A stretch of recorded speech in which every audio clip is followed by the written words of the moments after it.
Mas nós vamos falando sobre os segredos da oração e a maneira, irmãos, de agir no sobrenatural.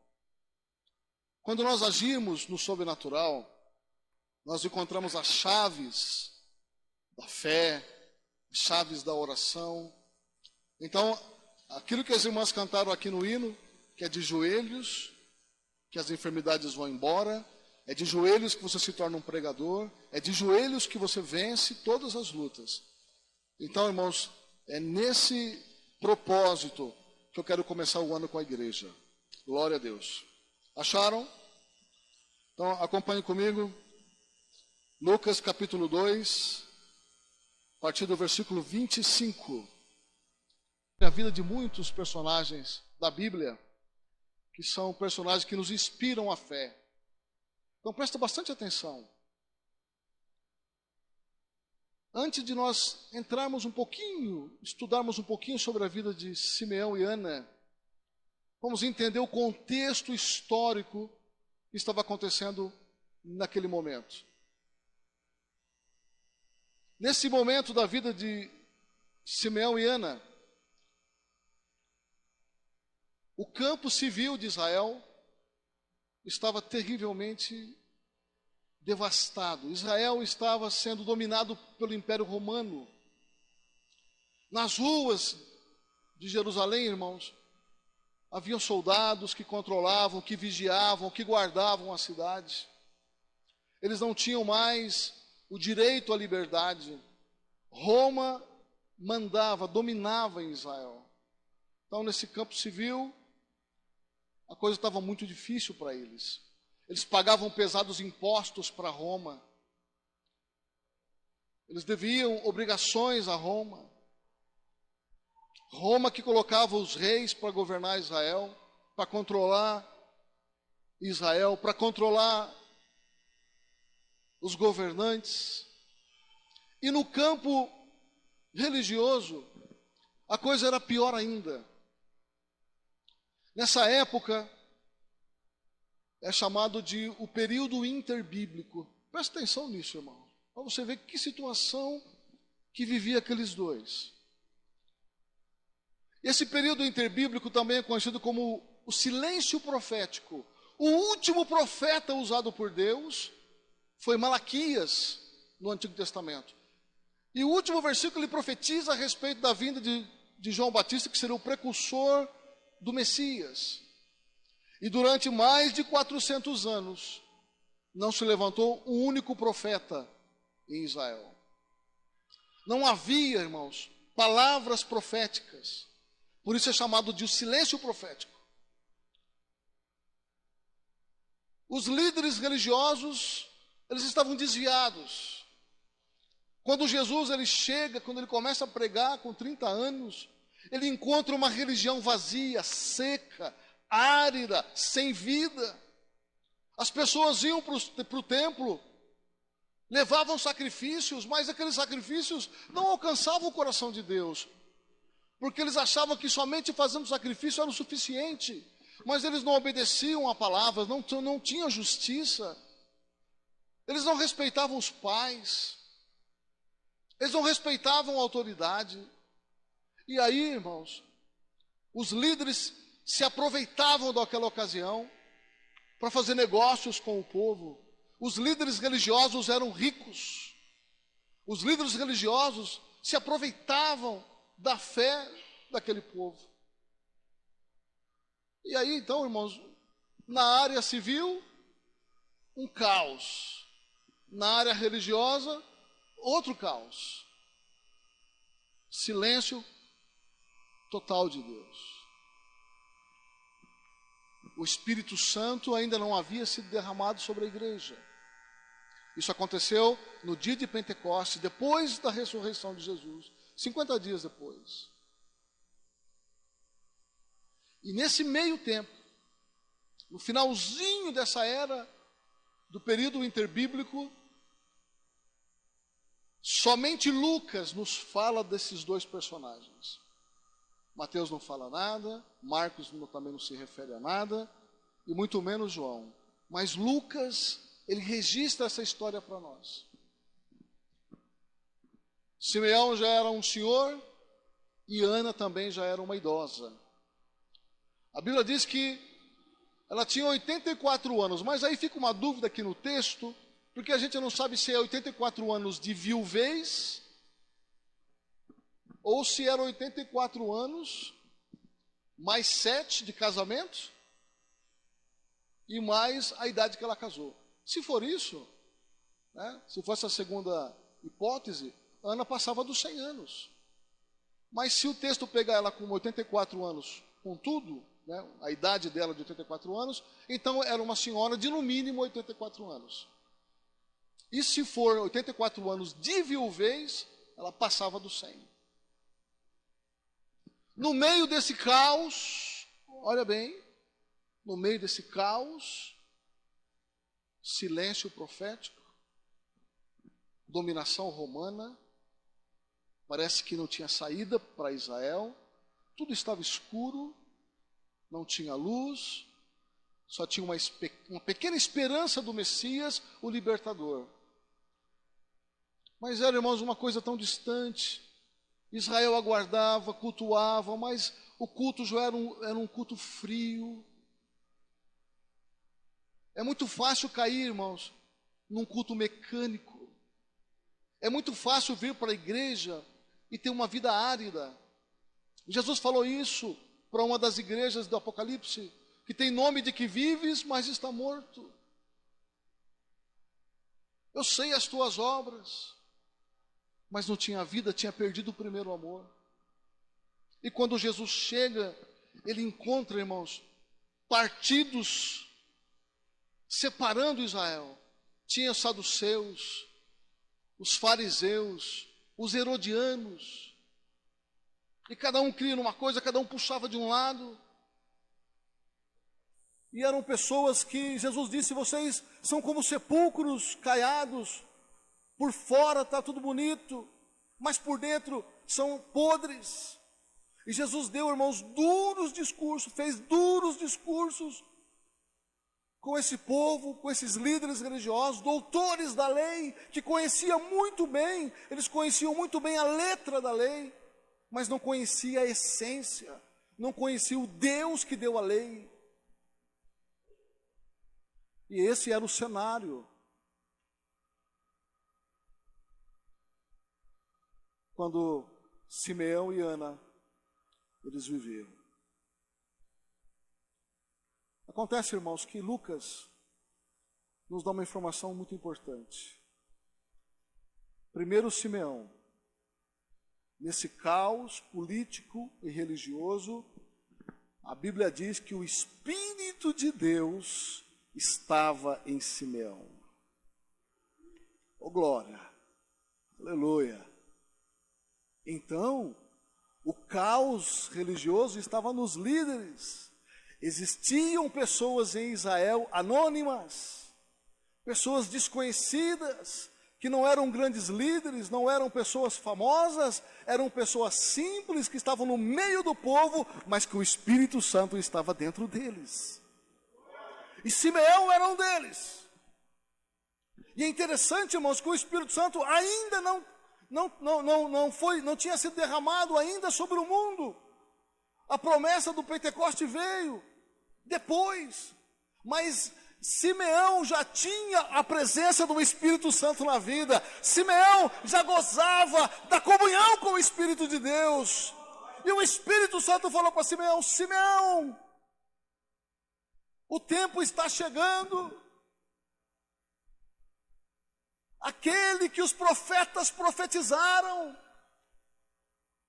aquele servo do Senhor sofredor de Isaías 53, o Deus forte, príncipe da paz, pai da eternidade, ele vai vir. E mais uma coisa, Simeão, você não vai morrer antes de você contemplar a glória de Deus, aleluia. Você vai ver o Messias prometido, aquele que Deus prometeu para Eva, que da semente da mulher iria trazer um que iria esmagar a cabeça da serpente. Você, antes de morrer, você vai contemplar, aleluia, esse que Deus vai trazer e vai ser o libertador de Israel.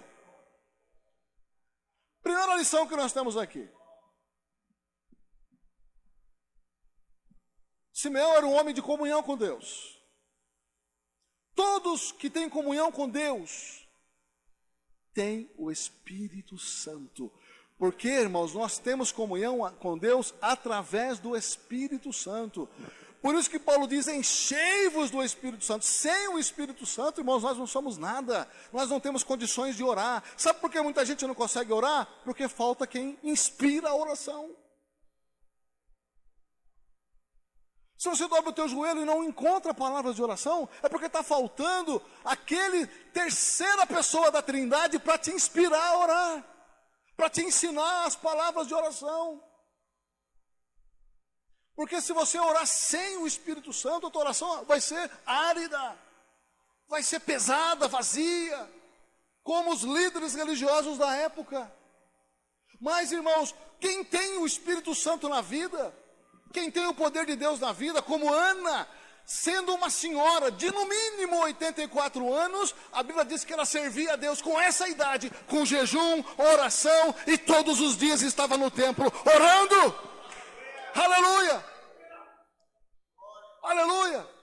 O peso da idade, irmãos, não impedia Ana de estar na igreja todos os dias, e não impedia ela de jejuar de dia e de noite em oração diante de Deus. Glória a Deus. Quem espera no Senhor, suas forças são renovadas. Quem mantém uma comunhão contínua com o Senhor, suas forças são renovadas. Por quê, irmãos? Porque não somos mais nós, é o Espírito de Deus em nós que faz a obra. É o Espírito de Deus que nos inspira a orar, que nos inspira a buscar, que nos batiza com o Espírito Santo, que nos dá os dons de línguas. E quando nós não sabemos orar como convém, Ele vem e toma a nossa boca e ora em nosso lugar, aleluia, com gemidos inexprimíveis. Paulo diz que quando eu oro em línguas, o meu espírito ora bem, porque é o Espírito Santo me inspirando a orar em mistérios. Ele intercede por nós. Então nós temos aqui, irmãos, no meio de um caos religioso, de uma sequidão, de um deserto espiritual, nós temos no mínimo duas pessoas que fugiam à regra. Poderia ter mais, mas não sabemos. Elias achou que ele estava sozinho, que só ele era profeta, e Deus falou, não, Elias, você está muito enganado, eu tenho ainda 7.000 joelhos que não se dobraram diante de Baal, aleluia. Então eu tenho certeza, irmãos, absoluta, que no meio do povo, as pessoas anônimas, que não tinha nome, que não tinha reconhecimento, que não tinha cargos importantes, assim como Simeão e Ana, deveria ter também mais pessoas, aleluia, buscando a Deus em oração, servindo a Deus de dia e de noite, aleluia, glória a Deus. Ninguém poderia imaginar que aqueles dois velhos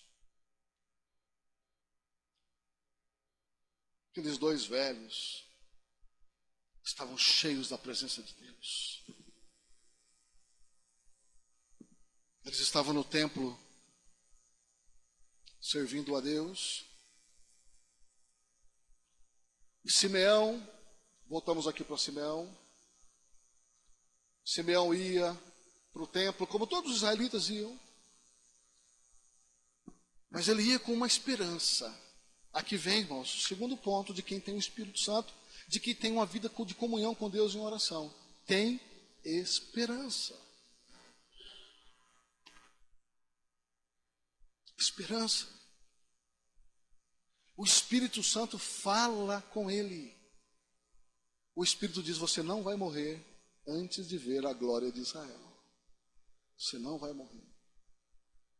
E ele tinha essa esperança, que um dia, antes dele fechar os olhos, ele iria contemplar o Messias que Deus iria enviar. E um belo dia, Simeão estava na sua casa, aleluia, e o Espírito Santo fala com ele, olha amor, aleluia, o Espírito Santo, isso me surpreende, nesse texto que fala de Simeão, irmãos, 3 vezes fala do Espírito Santo, 3 vezes, Aleluia, aleluia, aleluia. E o Espírito Santo diz assim para ele assim: Simeão, se levanta e vai ao templo, porque hoje você vai conhecer o Messias que Deus enviou. Simeão se levanta da sua casa, onde ele estava, já um senhor. Aleluia. O Espírito fala com ele: irmãos, o segredo do Senhor, Salmo 25:14 diz que o segredo do Senhor é para aqueles que o temem. Aleluia, Deus não faz nada sem revelar os seus segredos aos profetas. Aleluia, glória a Deus. Quem tem comunhão com Deus, irmãos, não fica perdido. Quem tem comunhão com Deus não fica sem saber para onde ir. Quem tem comunhão com Deus tem direção. Quem tem comunhão com Deus, aleluia, sabe o que está acontecendo. Aleluia, não precisa estar procurando A, B, C, aleluia, conselho em outros lugares. Não precisa estar buscando, irmãos, direção em outros lugares. Você tem acesso ao trono de Deus. E Deus é que sabe todas as coisas.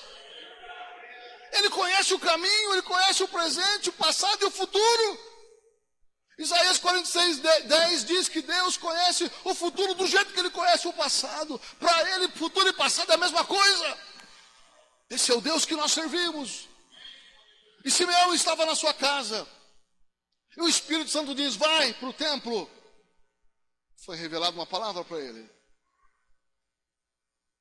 Agora, irmãos, prestem atenção nisso. Maria e José chegaram no templo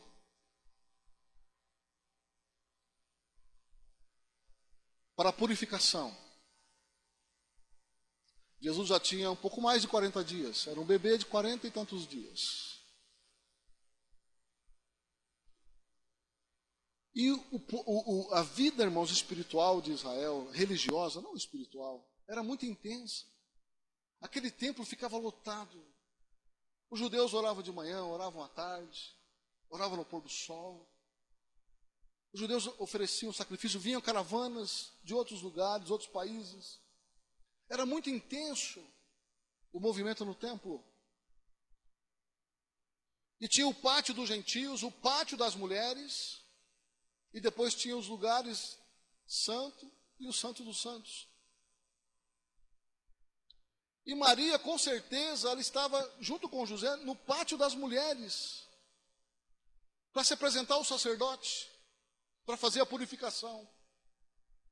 Agora, imagine comigo, irmãos, vamos voltar lá nessa época. Entra um casal, com um bebezinho de 40 dias, todo embrulhado, e passa pela multidão, fala com os sacerdotes. Ninguém reconhece aquele bebê.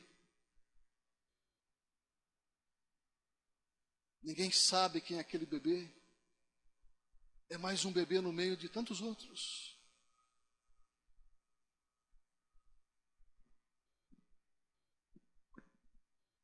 As pessoas que estão desligadas de Deus, Deus está operando, Deus está presente, mas eles não reconhecem a presença de Deus. Eles não sabem que Deus está presente. Jacó, quando ele estava naquele sonho, ele disse, acordou e disse: Deus está aqui, chamou o lugar de Betel, e eu não sabia.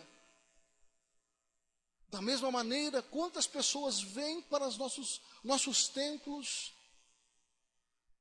fazem aquele culto mecânico, rotineiro, costumeiro, depois voltam para os seus lares, como se nada tivesse acontecido, não mudou nada.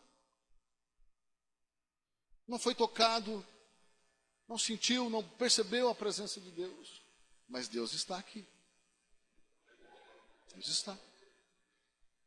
Aí aquele casal entra no templo para fazer a purificação, segundo Lucas. Muita gente contempla, olha. Com certeza tinha muita gente, até esbarra no casal. Dá licença, dá licença. Ninguém reconheceu nada.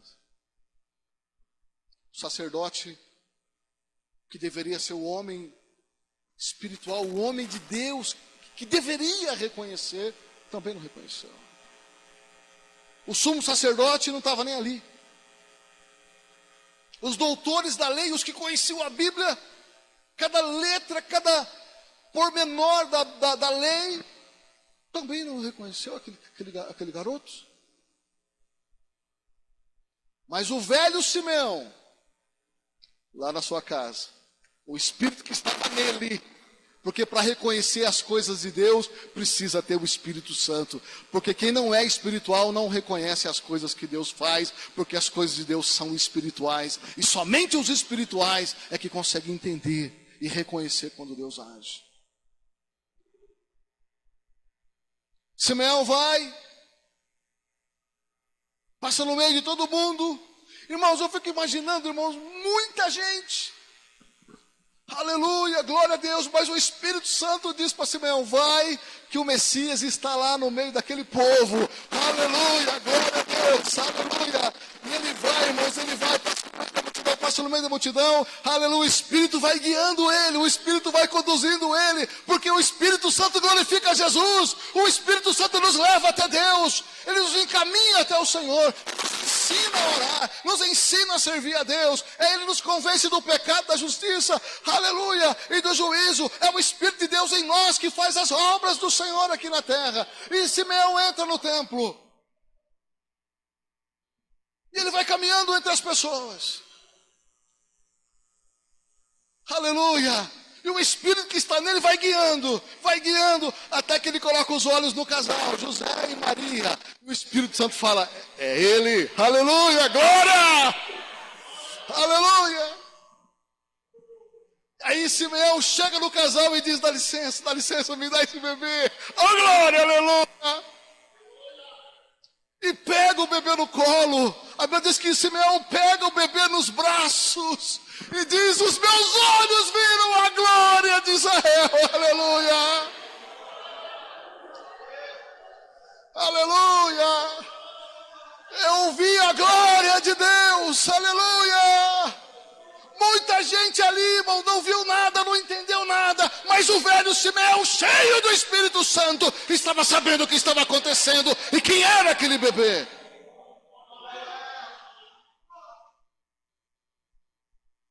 Despede, Senhor, o teu servo em paz. Aleluia. Se cumpriu a tua palavra, agora eu posso morrer. Aleluia, o Senhor cumpriu, eu vi, aleluia, e pega Jesus nos braços, aleluia, e diz a palavra, irmãos, que ele abençoa Maria e José, aleluia, e profetiza para Maria que uma espada iria atravessar a alma dela, aleluia, e abençoa o casal. É um homem de Deus, um homem cheio do Espírito Santo, irmãos, aleluia, ele tem direção, aleluia, ele tem direção, os passos são confirmados pelo Senhor, glória a Deus, mas precisa da intimidade, precisa da comunhão com o Senhor. Esses segredos é só para quem tem comunhão. Enquanto Simeão está com o bebê Jesus no colo, nos braços, tem outra senhora lá diferente, aleluia, no meio do povo. Era outra, aleluia, irmãos. O silêncio profético durou 400 anos, não teve profecia, não teve profetas, mas Lucas diz, aleluia, que existia uma mulher, filha de Fanuel, chamada Ana, profetiza, aleluia, oh glória. O silêncio profético é para quem não tem ouvido para ouvir, mas lá estava uma profetisa no meio do silêncio profético, aleluia.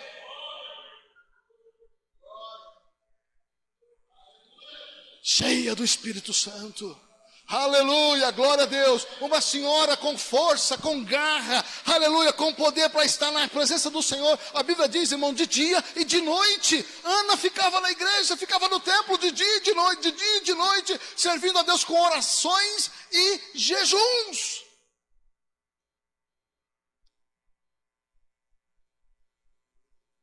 Esse é o povo da comunhão. O povo da comunhão é diferente da maioria.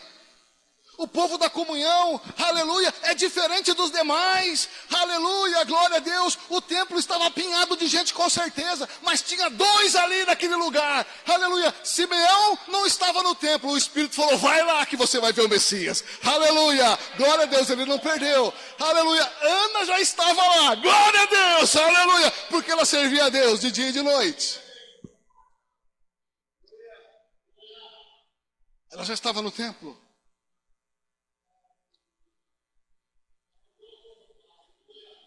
Aí Ana diz: esse é a esperança de Israel. Chegou o libertador, chegou, é ele que nós estávamos esperando, é ele, aleluia. E ela foi falando para as pessoas que aguardavam, que tinham também esperança, aleluia. Então, irmãos, nós temos aqui algumas lições, que eu vou agora repetir para vocês. Primeiro, ao seu redor pode estar um deserto. Ao seu redor, a sua igreja pode estar todo mundo morto, os líderes corrompidos, a classe sacerdotal desviada, os doutores da lei, os sábios que interpretam a Bíblia, podem estar totalmente desviados, distantes de Deus, como sepulcros caiados. Aleluia, mas aquele que tem comunhão com Deus, esse vai ter, irmãos, aleluia, a glória do Senhor na sua vida, não importa que estejam mortos ao seu redor, não importa que não tenha vida ao seu redor.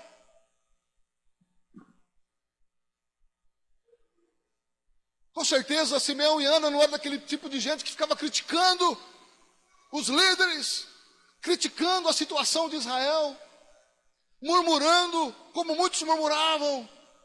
Aleluia, eles tinham o Espírito Santo, eles sabiam o que fazer, eles iam para a intercessão, glória a Deus. Agora, irmãos, escuta o que eu vou falar para vocês. Nós vamos estudar aqui muitos personagens bíblicos, Deus permitindo. Todas as vezes que Deus vai fazer alguma coisa, isso aqui, irmãos, é um padrão bíblico. Nós precisamos entender isso. Todas as vezes que Deus vai fazer alguma coisa, e não é só na Bíblia, a história também revela isso. Todas as vezes que Deus vai fazer alguma coisa, uma libertação, Deus vai fazer um avivamento, Deus vai trazer um movimento diferente. Aleluia. Antes do movimento, antes da libertação, antes do milagre, Deus prepara um povo para orar. Precisa, irmãos, esse é um mistério, que tudo é gerado através da oração.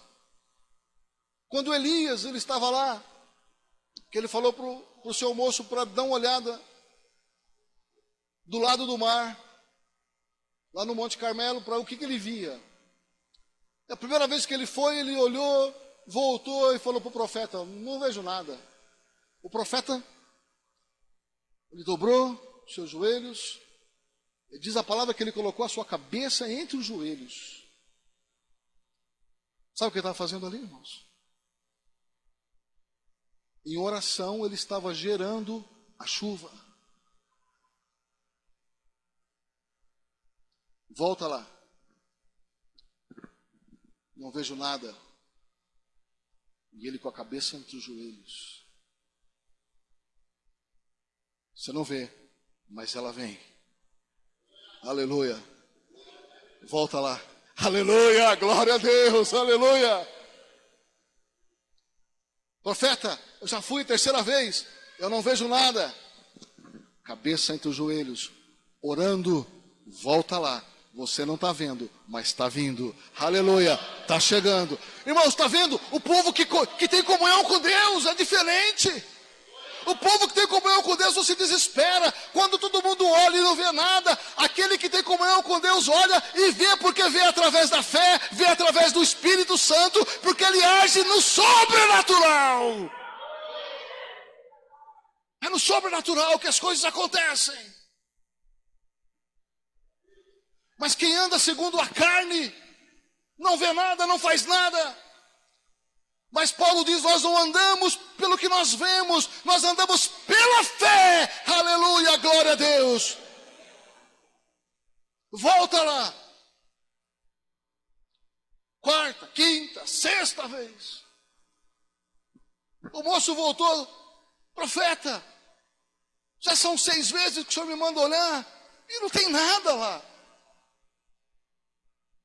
Volta lá. Está chegando. Está vindo. Eu sei. Aleluia, o Espírito Santo está em mim. Aleluia, o Espírito Santo vive em mim. O Espírito Santo mora em mim. Aleluia, Ele está me revelando o que vai acontecer. Pode voltar lá, porque vai chover, vai vir sim, glória a Deus. Tem coisa chegando, tem coisa vindo. Tem bênção chegando.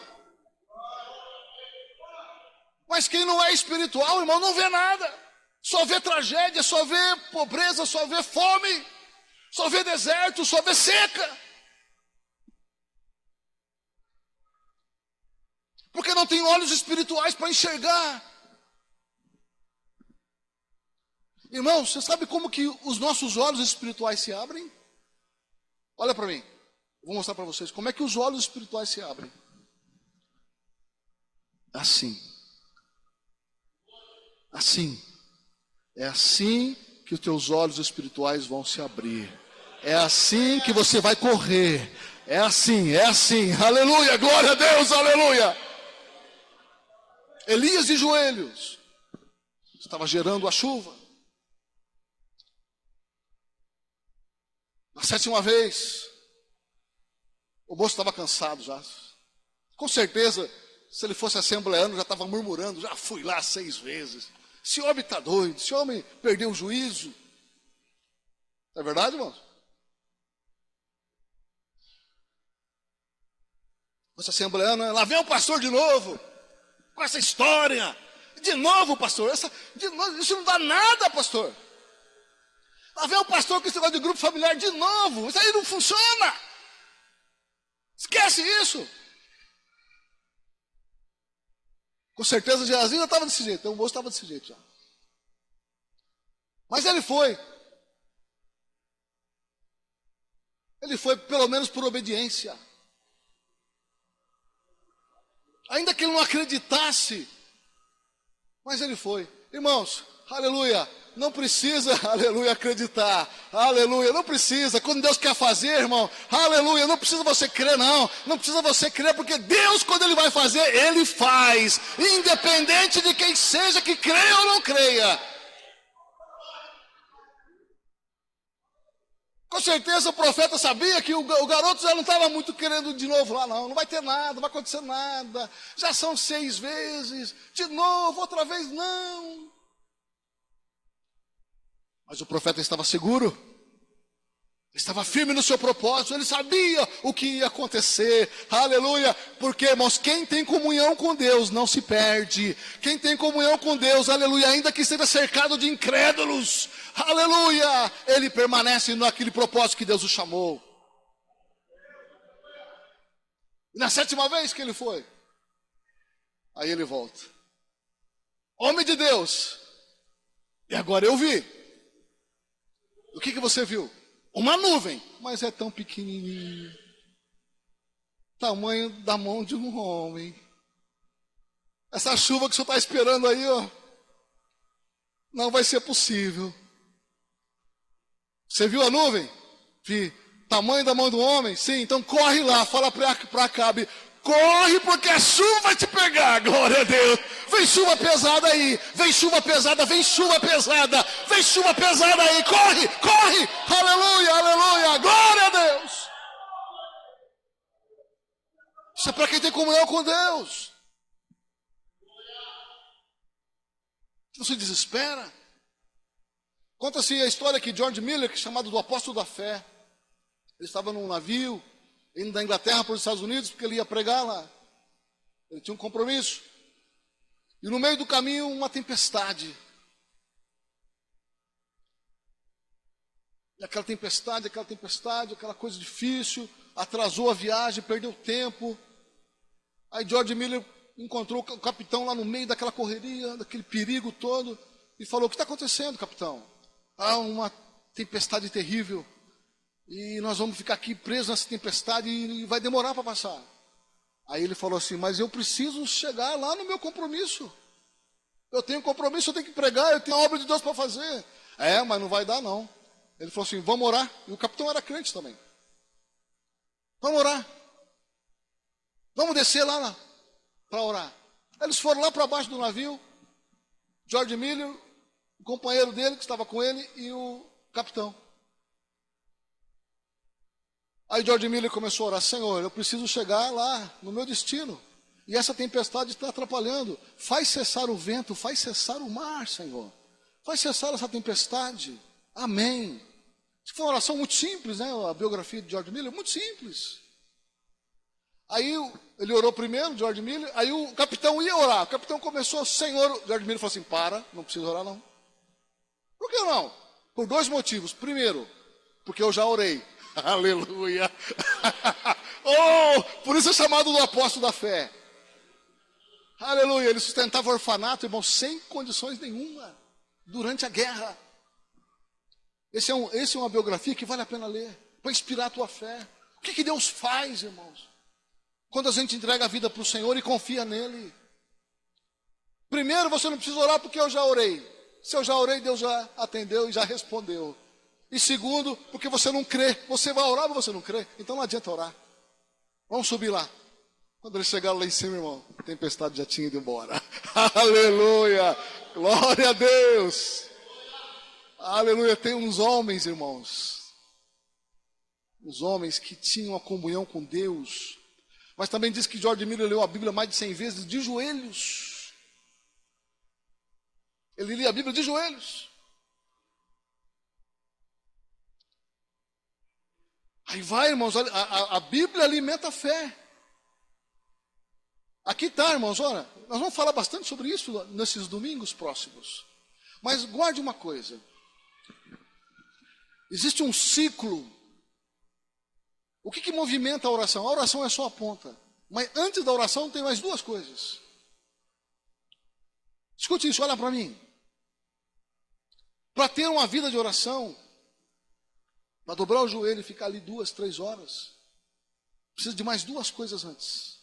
Senão você não consegue. No mínimo 2. A fé.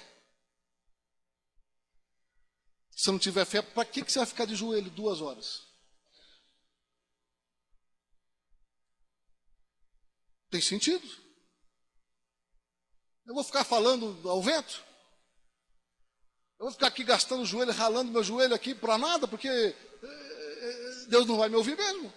Então, se não tiver fé, irmão, mas agora quando tem fé, aleluia, você não vê a hora de chegar em casa, chegar na igreja, eu preciso orar, eu tenho que orar, eu tenho necessidade de orar, aleluia, aleluia, glória a Deus, porque tem fé, irmãos, que quando nós oramos, Deus ouve, e além de Ele ouvir, Deus atende. Tudo é possível ao que crê. E aí vem outra coisa. Nós precisamos da fé para orar. Mas precisamos de uma fé robusta, uma fé forte, uma fé sadia. Se não tem fé, não tem como orar. Então o que eu preciso para minha fé ser sadia? Desse livro.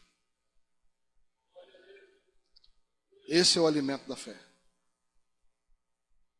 É por isso que muita gente não tem vida de oração. Porque não tem Bíblia no coração.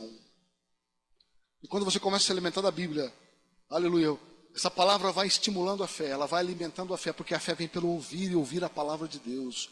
Aleluia, aí vai te dando aquele desejo, você vê Jesus curando. Irmãos, esse aqui é um livro de milagres, de Gênesis a Apocalipse. Aleluia, tem cada coisa aqui nesse livro, cada história, irmãos, cada coisa que aconteceu, e você vai vendo aquilo. Esse é o meu Deus, esse é o meu Deus que abriu o mar vermelho, esse é o meu Deus que fez afogar o exército de Faraó, esse é o meu Deus que tirou, aleluia, água da rocha, esse é o meu Deus que mandou maná para o povo no deserto, esse é o meu Deus que enviou Jesus, esse é o meu Deus que curou o leproso, aleluia, que ressuscitou mortos, aleluia, que no terceiro dia venceu a morte. Esse é Jesus, é o meu Jesus, o Espírito Santo está em mim, aleluia. Aí, irmão, você vai se alimentando, aí você tem fé, tendo fé, aí você ora, e quando você ora com fé, Deus responde, e quando Deus responde, você tem mais fé, aleluia, porque Deus já te respondeu, aí você começa a ter experiência com Deus.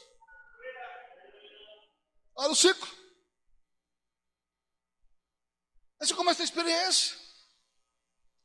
Por isso que George Miller diz que ele subiu lá e falou para o capitão: não preciso orar não. Eu sei em quem tenho crido. Eu conheço o Deus que eu sirvo. Está entendendo, irmãos? Hoje é só a introdução. É só a primeira mensagem de muitas. Aleluia. A minha oração é que essa igreja seja uma igreja de oração. De verdade. O povo que põe o joelho no chão, assim como Ana, assim como Simeão. Vamos ficar em pé. Semana que vem nós continuamos. Ficamos em pé, eu vou fazer uma oração.